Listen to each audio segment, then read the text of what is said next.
오늘 영적인 순발력이라는 제목으로 말씀의 은혜를 함께 나누려고 합니다.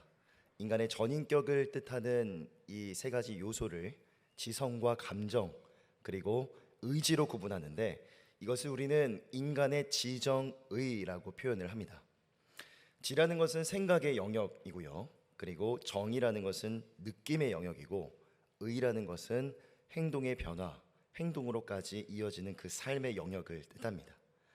한 사람이 머리로 생각하는 것이 그 사람의 내면 가운데 어떤 느낌과 이 감정을 가져다 두고 그것이 그 사람의 행동으로까지 이어지게 되는 것이죠. 여러분, 이런 의식의 흐름과 변화를 고려해 봤을 때 결국 한 사람의 인생에 있어서 가장 근본이 되고 기초가 되는 것은 그 사람의 생각입니다. 여러분, 사람의 머릿속에 있는 뇌라는 것은요, 이 생각의 주체가 됩니다. 물론 이 수면 중에서는 이 뇌의 활동 수준이 조금은 저하되긴 하지만 아침에 일어나면서부터 하루를 마무리하는 순간까지 인간의 뇌는 활발하게 활동한다고 합니다. 특별히 사람의 뇌는 인체에서 가장 많은 포도당을 소모하는 장기이기도 하는데요. 그러면 하루에 뇌가 소모하는, 하루에 사용하는 포도당의 추정치가 어느 정도인 거 하니, 여러분, 어린 우리 학생들은 잘 알 수 있겠지만 이 작은 동그란 모양으로 된 M&M 초콜릿이라는 게 있습니다. 이 초콜릿 250개, 이 사람의 뇌가 하루에 소모하는 이 포도당의 수치가 바로 초콜릿 250개에 준하는 정도라고 합니다. 결국 사람의 뇌는 지금 이 순간에도 활발하게 그 활동을 이어가고 있는데, 그럼 여러분들에게 한번 질문을 드려보도록 하겠습니다. 오늘 하루를 살아가시면서 혹은 보통의 날들을 살아가실 때 주로 어떤 생각들을 하면서 지내고 계십니까?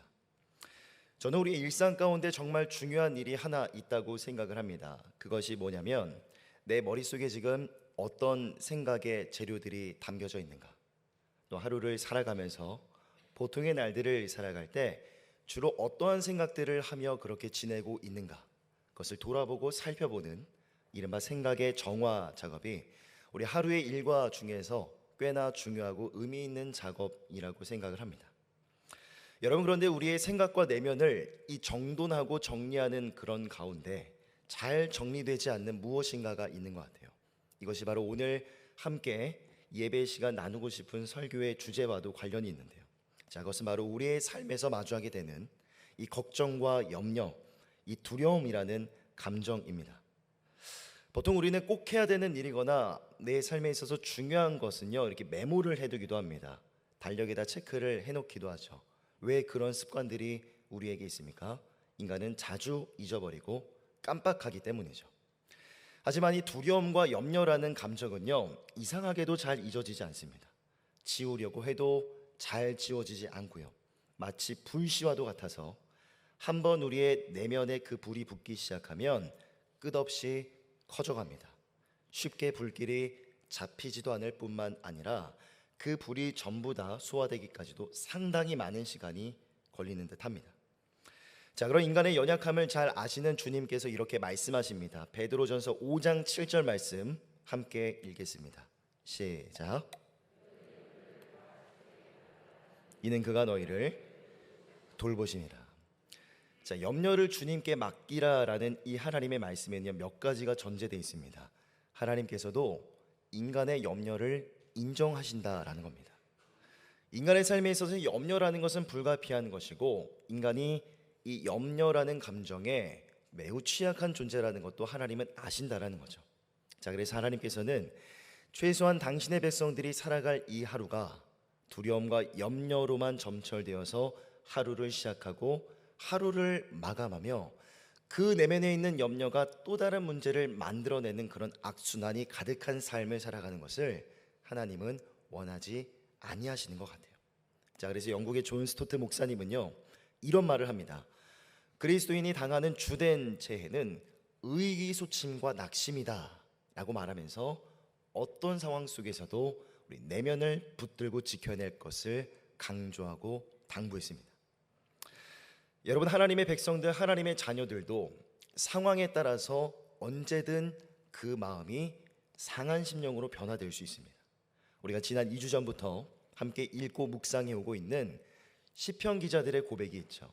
우리가 잘 읽어서 아시겠지만 대부분의 시인들이 어떠한 일들과 어려움들 앞에서 상한 심령으로 하나님의 앞에 나아가서 자신의 그런 괴로운 마음들을 토로하고 있지 않습니까?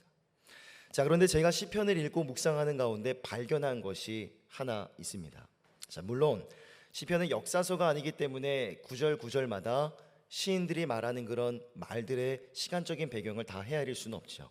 하지만 상한 마음으로 가득했던 시인들의 그 괴로운 마음들이 금세 하나님을 향한 감사와 찬양으로 바뀌는 것을 발견했고요. 또한 순간적으로 낙심하고 낭망할 수는 있습니다. 하지만 그렇게 어두운 마음 가운데 오랫동안 머물지 않고자 했던 이 시인의 내면의 그 의지를 저는 말씀을 묵상하는 가운데 발견했습니다. 자, 오늘 함께 나눌 63편의 말씀에서도요, 그런 시인의 내면의 의지를 발견해 볼 수 있는데, 자, 그래서 저는 오늘 그 내면의 의지를 오늘 설교의 제목이죠, 영적인 순발력이라고 정의를 했습니다. 즉, 영적인 순발력이라는 것은 걱정과 염려로부터 속히 빠르게 벗어날 수 있는 힘과 능력입니다. 예컨대 운동선수가 이 운동 능력을 향상하기 위해서는요, 끊임없는 이 꾸준한 연습과 훈련이 필요한 것처럼 여러분, 우리 신앙생활도 동일합니다. 의미 있는 훈련과 연습들이 쌓이게 되면 여러분, 그것이 우리의 신앙생활의 능력이 되는 것이죠. 부디 오늘 본문의 말씀을 통해서 인생에 마주하게 되는 수많은 문제와 어려움들 앞에서 우리 내면과 우리 생각을 붙드는 방법이 무엇인가, 그 지혜를 발견하시는 은혜가 있기를 축복합니다. 자, 오늘 함께 나눌 말씀은 63편이고요. 본문의 배경은요, 다윗이 압살롬의 반역으로 인하여 유다 광야에 피신하고 있을 때 그때 지었던 비탄시 중에 하나입니다. 자, 본문의 구조는 간단합니다. 1절부터 4절까지는 하나님에 대한 갈망과 신뢰의 표현이 나오고 5절부터 8절까지에서는 하나님과 함께하는 삶에 대한 묘사가 나타나죠. 그리고 9절부터 마지막 11절에서는요, 하나님을 대적하는 자들의 마지막 결국, 그들의 운명에 대한 설명이 이어집니다. 자, 먼저 광야에 머물고 있었던 이 다윗의 마음이 어떠했는지 보니까요, 1절을 보면 하나님이여 주는 나의 하나님이시라, 내가 간절히 주를 찾되 물이 없어 마르고 황폐한 땅에서 내 영혼이 주를 갈망하며 내 육체가 주를 앙모하나이다 라고 다윗은 고백합니다. 자, 특별히 여기서 물이 없어 마르고 황폐한 땅이라는 표현은요, 이 다윗의 심정을 매우 잘 보여주는 구절이라고 할 수 있습니다. 자, 여러분 한번 생각해 보십시오. 다윗의 신분은요, 왕이었습니다. 그리고 많은 사람들에게 인기가 많았고 칭찬을 받았고 인정받고 추앙받았던 용맹스러운 용사였죠. 자, 그런데 그랬던 그가 다른 사람도 아닌 자기 아들에게 쫓겨서 이 광야로 내몰려 있는 이 상황이 얼마나 비참했겠습니까? 아마도 그 내면에 있었던 비참함과 하나님을 향한 구원을 갈망하는 그 애절함은요, 황량했던 유대 광야 이상으로 타는 듯 했을 것입니다. 자, 그런데 그 이후에 이어지는 다윗의 고백이 참으로 놀랍습니다. 자, 본문의 3절과 4절을 함께 한 목소리로 읽겠습니다. 시작. 주의 인자하심이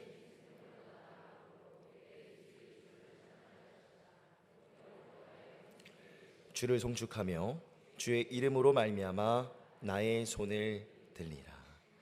자, 분명히 물이 없어 메마르고 황폐한 땅 같은 것이 다윗의 마음이었고요, 실제로 다윗은 지금 타는 듯한 광야의 한복판에 서 있습니다.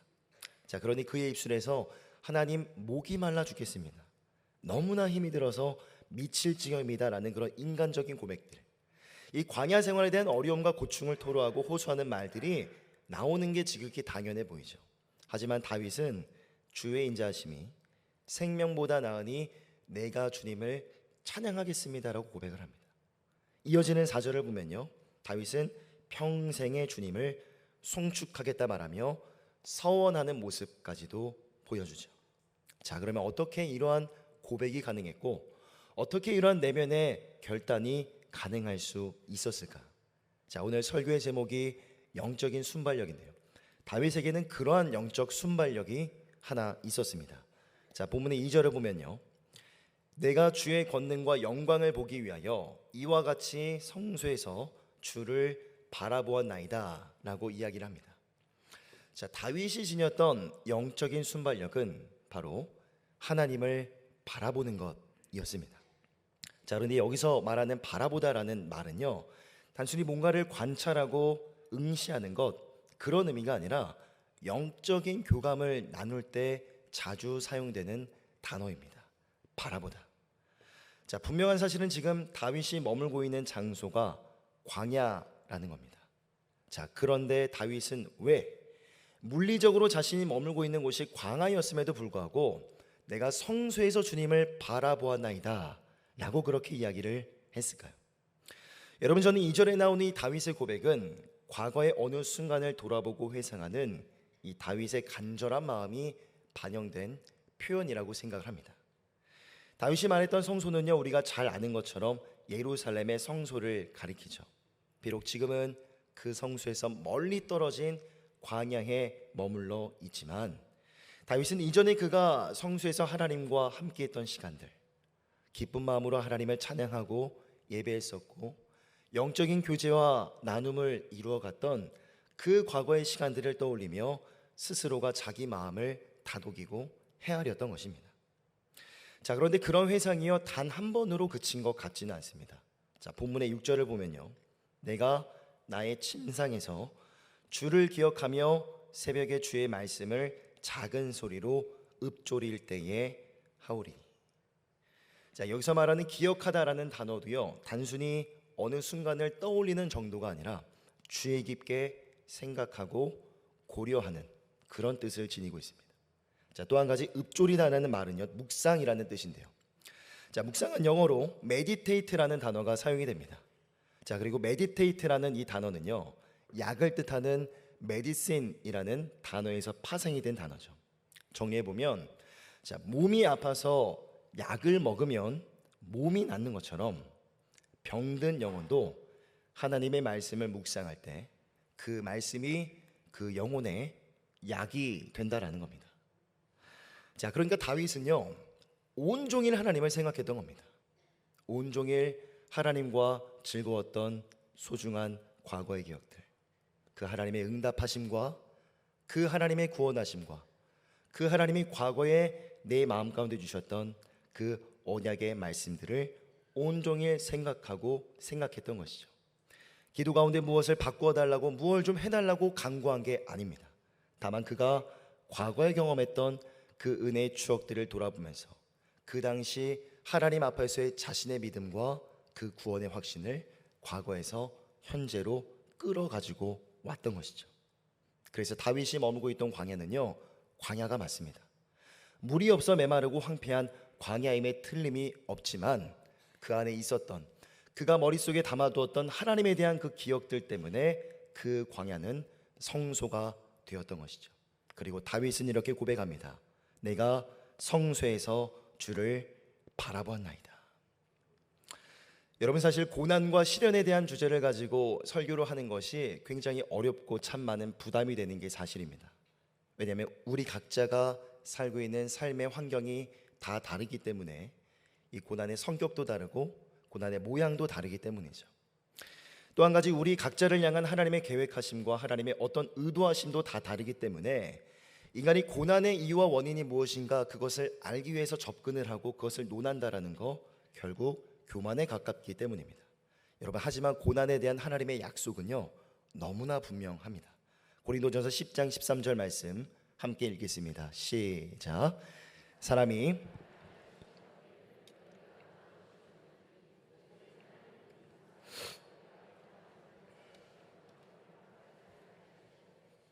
시험 당할 즈음에 또한 피할 길을 내사 너희로 능히 감당하게 하시느니라. 여러분, 고난과 어려움의 순간 앞에서 이 이유가 무엇인가, 이 원인이 무엇인가를 판단하고 해석하는 것은 정말 쉬운 일이 아닙니다. 좀 더 자세히 말씀드리면 어쩌면 불가능한 일일지도 모르죠. 하지만 이 고난 앞에선 하나님의 약속은 분명합니다. 피할 길을 내어주시고 능히 그 순간을 살아낼 수 있는 힘과 능력을 주시겠다라는 거예요.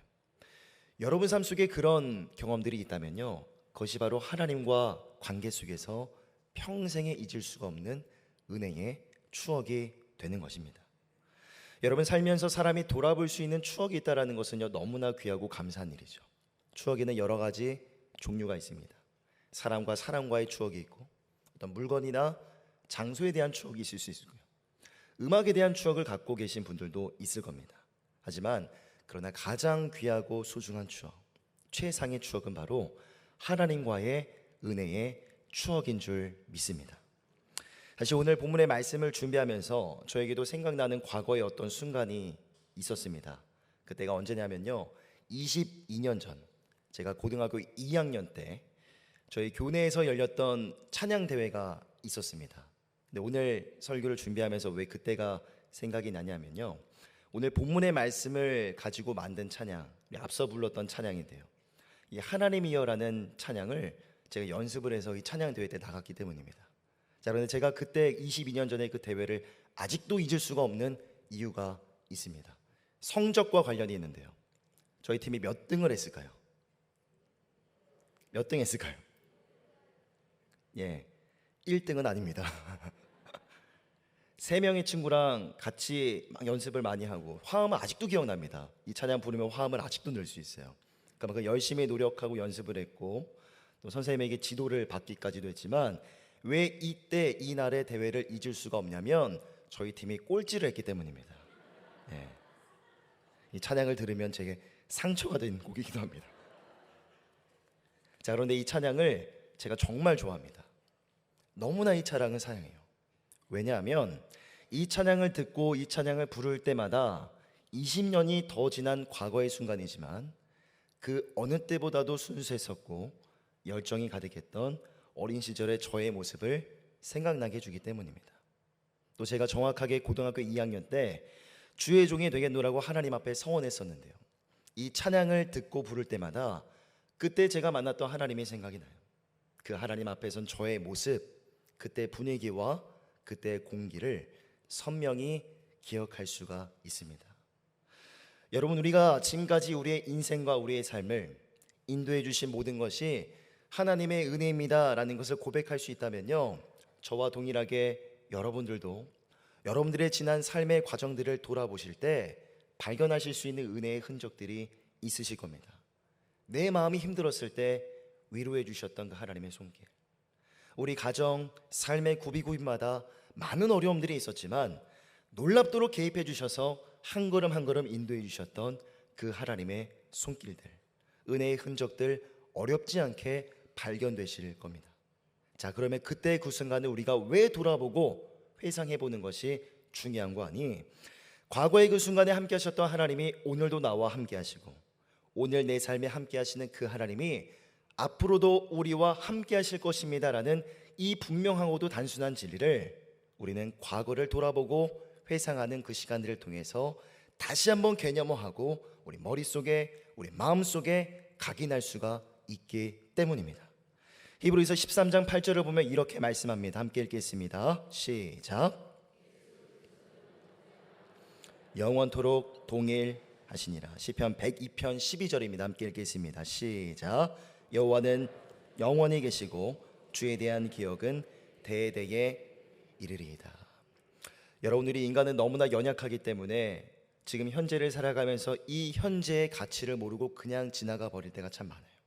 단지 어려운 일들이 찾아오면 감정에만 충실하는 겁니다.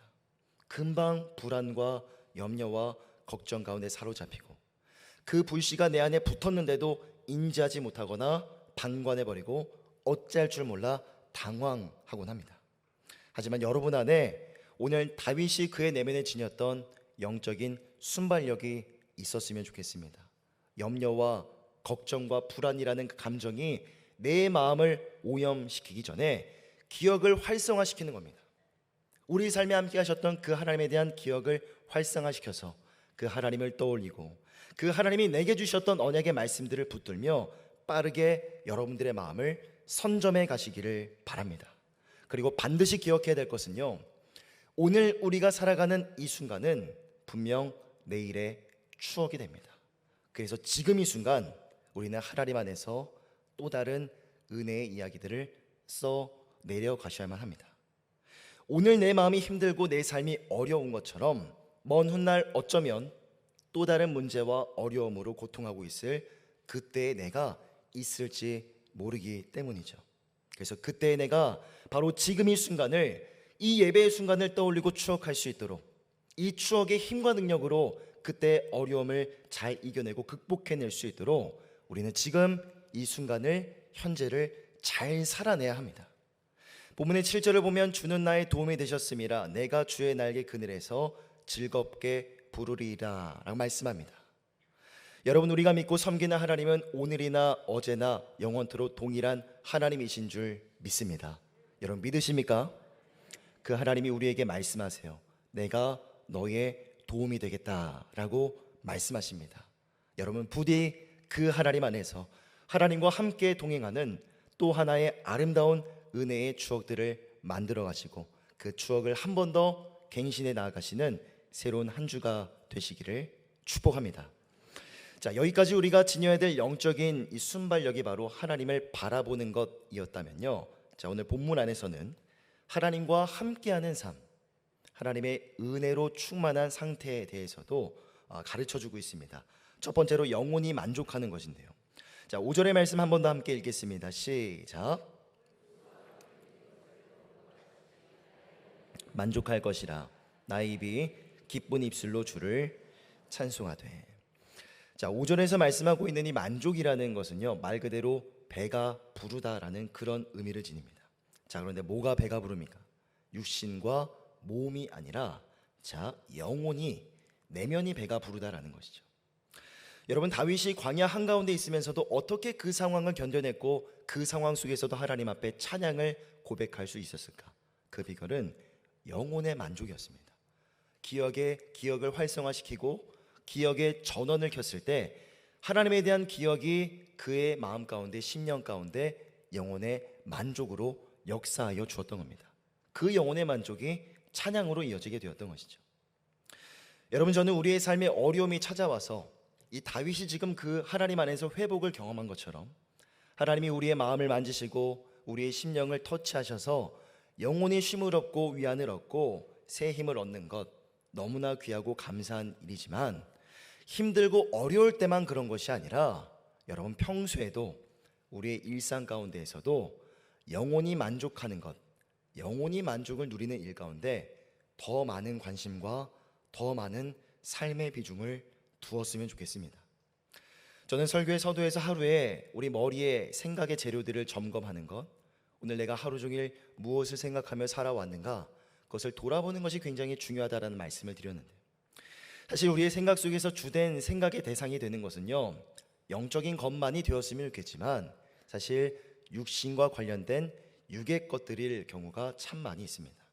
가령 무엇을 먹을까, 마실까, 어떻게 하면 더 많은 돈을 벌 수 있을까, 어떻게 하면 성공을 이룰 수 있고, 요즘 투자들 많이 하시죠.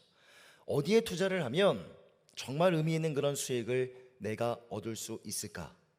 물론 우리 생각의 비중을 정확하게 다 판단할 수는 없겠지만 주로 육신의 만족과 관련된 생각의 비중들이 결코 적지 않은 것이 사실일 겁니다. 뿐만 아니라 우리가 앞으로 살아갈 이 시대도요, 점점 더 육의 것을 추구하는 그런 시류, 이 분위기로 흘러가는 것만 같아요.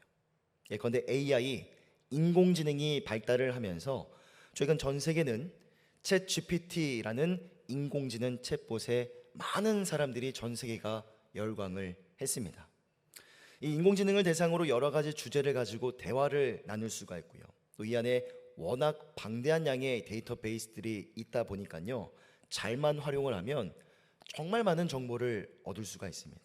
그리고 잘만 활용을 하면 우리 실생활에도 많은 유익과 편리함을 기대할 수가 있는 것이죠. 놀라운 것은요, 사람들이 요즘 이런 말을 합니다. 이 AI를 다룰 줄 모르면 앞으로 먹고 살기 힘들어질 거라고 말합니다. 시대에 뒤처질 거고 손해보는 게 많을 거고. 제가 정말 충격을 받았던 말은요, 앞으로 부모가 이 챗 GPT를 다룰 줄 모르면 당신의 아이는 가난해질 것입니다 라는 그런 섬뜩한 경고였습니다. 여러분, 그런데 아무리 AI 인공지능이 이 챗 GPT가 사람과 대화를 나눈다 할지라도, 아무리 우리 삶에 많은 정보와 유익과 편리함을 가져다 준다 할지라도 우리의 영혼을 만족시킬 수는 없습니다. 왜냐하면 그것은 하나님의 역할이기 때문이죠. 그래서 프랑스의 철학가 블레이즈 파스칼이라는 사람은요, 이런 말을 했습니다. 모든 사람의 마음에는 하나님 모양으로 된 공백이 있다. 그렇기 때문에 그 어떤 것도 그 사람의 내면의 만족을 채울 수가 없는 거예요. 하나님만이 하실 수가 있는 겁니다. 전도서 3장 11절입니다. 함께 읽겠습니다. 시작. 하나님이 모든 것을 지으시되 때를 따라 아름답게 하셨고 또 사람들에게는 영원을 사모하는 마음을 주셨느니라. 아멘. 같은 맥락이죠. 인간의 마음에 하나님이 영원을 사모하는 마음을 주셨고 인간은 그렇게 지으셨기 때문에 그 내면을 채울 수 있는 이는 바로 하나님 한 분밖에는 없습니다.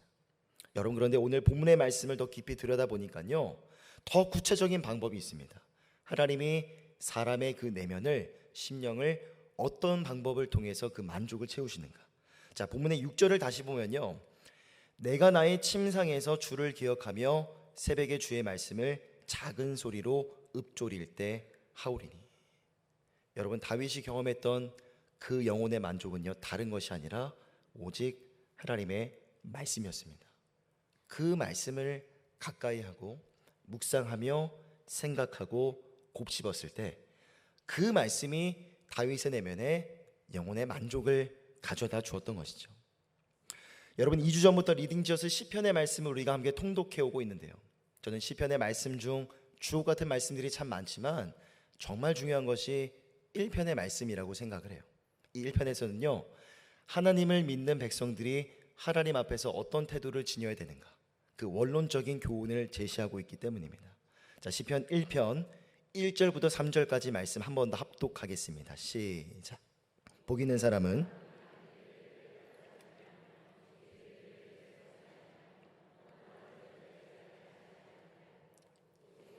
율법을 즐거워하여 그의 율법을 주야로 묵상하는도다. 그는 시냇가에 심은 나무가 철을 따라 열매를 맺으며 그 잎사귀가 마르지 아니함 같으니 그가 하는 모든 일이 다 형통하리로다. 아멘. 여러분, 복이 있는 사람은 어떤 사람일까요? 너무나 간단합니다. 답은 간단하죠. 여호와의 말씀을 즐거워하고 그 말씀을 주야로 묵상하는 사람입니다. 여러분, 오늘이 6월의 첫 번째 주일이니까요, 벌써 올 한 해도 반이 지나가고 있습니다. 우리 공동체가 이 리딩지어스라는 이 말씀 통독 프로그램을 가지고 함께 하나님 말씀 앞에 나아간다는 것 참 너무나 귀하고 감사하고 고무적인 일입니다. 뿐만 아니라 여러 가지 많은 방식으로 우리 많은 성도님들 하나님 말씀 앞에 서 계실 텐데, 그 말씀 앞에 여러분 가졌던 1월에 가졌던 그 다짐과 계획들 어떠하십니까? 아마 그 계획과 다짐대로 지금까지 쭉 이어오고 계신 분들도 계시겠지만 이 경건 생활에 대한 그 계획과 다짐들이 조금은 흐트러진 분들도 계실 거라고 생각이 됩니다. 여러분들, 중요한 것은요, 지나간 것은 어쩔 수 없습니다. 앞으로 이제부터가 중요한 것이죠. 간절히 바라는 것은 오늘 이 주일 예배, 6월 첫 번째 드리는 이 주일 예배를 통해서 하나님 말씀 앞에서 다시 한번 우리의 흔들린 마음을 다잡는 은혜와 결단이 있기를 축복합니다. 진정한 인생에 있어서 행복은 무엇이겠습니까? 뭔가 좀 허전하고 공허한 내 마음을 채울 수 있는 것은 무엇일까? 여러분, 그것을 가능하게 하시는 이는 과연 누구이겠습니까? 답은 이미 나와 있지 않습니까?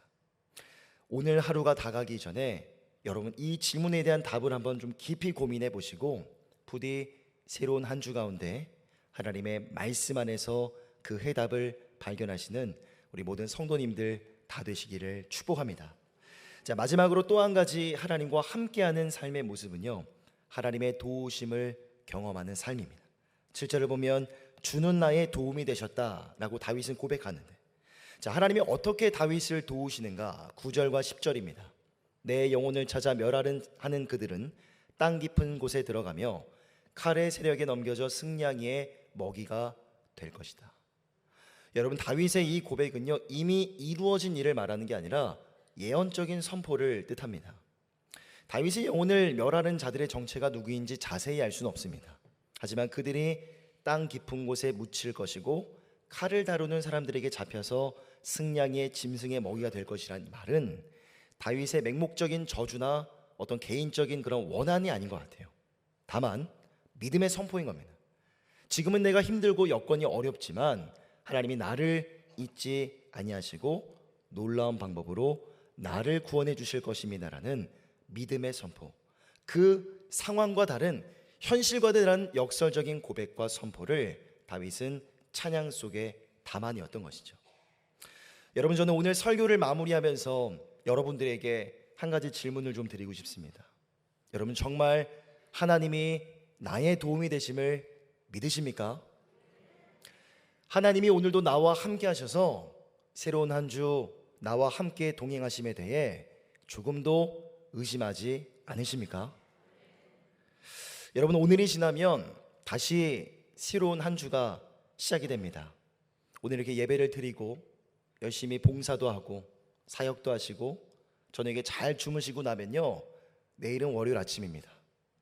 모두가 힘들어하고 모두가 부담스러워하는 그 월요일 아침이 시작이 되죠.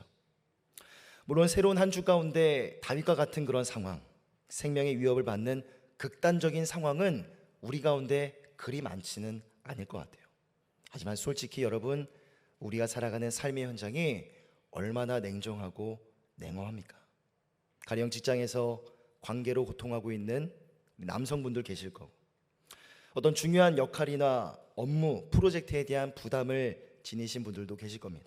직접 사업장을 운영하시는 분이라면 그 어깨에 짊어진 무게와 부담의 무게가 더 배가 되겠죠. 우리 가정도 마찬가지입니다. 우리 자녀 양육에 대한 많은 고민들 하고 계실 거고, 재정에 대한 염려도 있을 거고요. 우리 살아가는 연로한 우리 성도님들, 나이가 들어갈수록 여기저기 고장이 나는 내 몸 때문에 마음이 울적한 분들도 계실 거예요.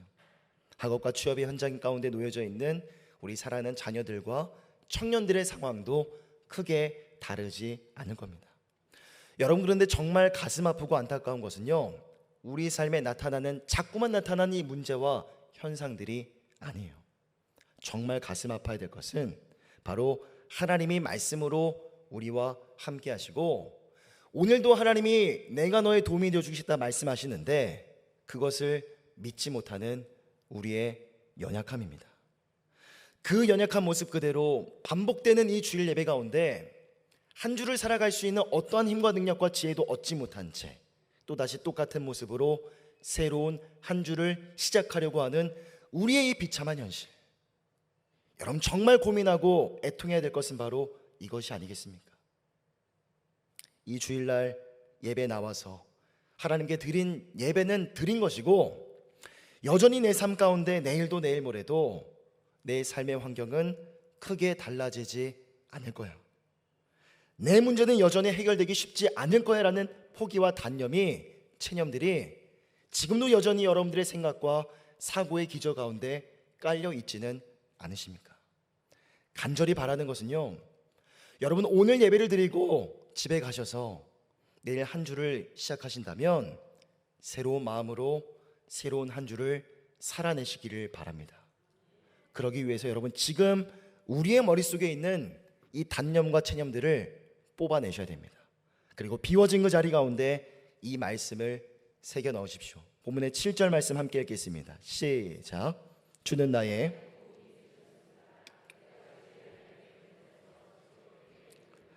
시편 17편 7절도 함께 읽겠습니다. 시작.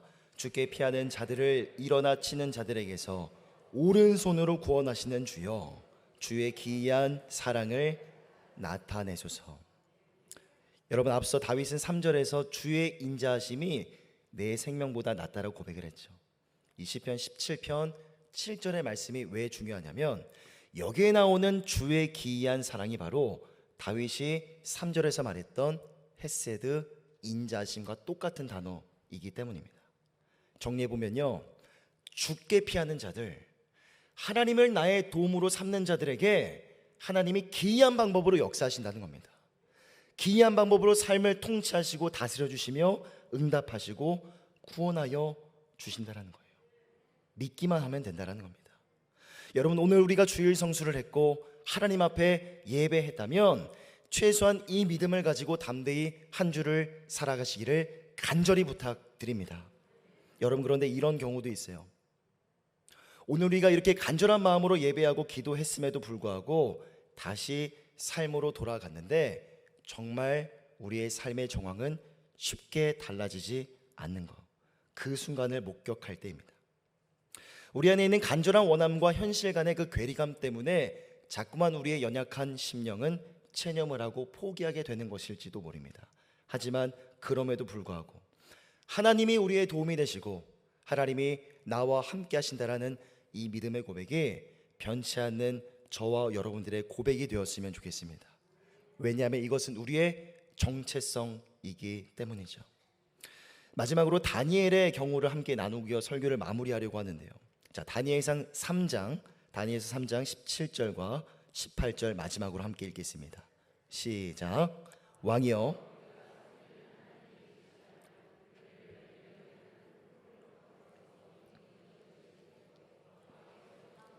건져내시리이다. 그렇게 하지 아니하실지라도 왕이여 우리가 왕의 신들을 섬기지도 아니하고 왕이 세우신 금신상에게 절하지도 아니할 줄을 아옵소서. 자, 이 구절의 배경은요, 다니엘이 이 신상 숭배를 거절하고 맹렬한 불 가운데 걸어 들어가는 장면입니다. 걸어 들어가기 직전에 왕 앞에서 다니엘이 담대하게 두 가지를 선포하죠. 하나님이 계신다면 이 불 가운데서 나를 지켜주실 것입니다. 두 번째, 그러나 그리 아니하실지라도 여전히 하나님은 나의 하나님이 되십니다. 만약 하나님께서 다니엘을 바라보셨을 때 어떤 말을 더 기뻐하셨고 어떠한 말에 더 많은 영광을 받으셨을까? 저는 18절인 것 같아요. 이 두 번째, 그리 아니하실지라도 여전히 하나님은 내 하나님이 되십니다. 여러분 생각해보면 다윗도 그랬을 것 같아요. 오늘 63편의 말씀을 통해서 하나님 앞에 정말 대단한 믿음의 고백과 찬양의 선포를 올려드리긴 했지만 그래도 그가 머문 곳은 광야이지 않습니까? 언제 이 광야에서 벗어날지 모르는 그런 상황 속에서도 다윗은 그 찬양과 믿음의 선포를 거두었을까? 저는 그렇지 않았을 거라고 생각을 합니다. 왜냐하면 이것이 바로 하나님을 믿는 백성들의 정체성이기 때문이죠. 여러분, 어차피 우리가 주님 다시 오시는 그날까지 이 나그네 길을 걸어가는 가운데 우리는 수많은 삶의 문제와 어려움들로 고통할 겁니다.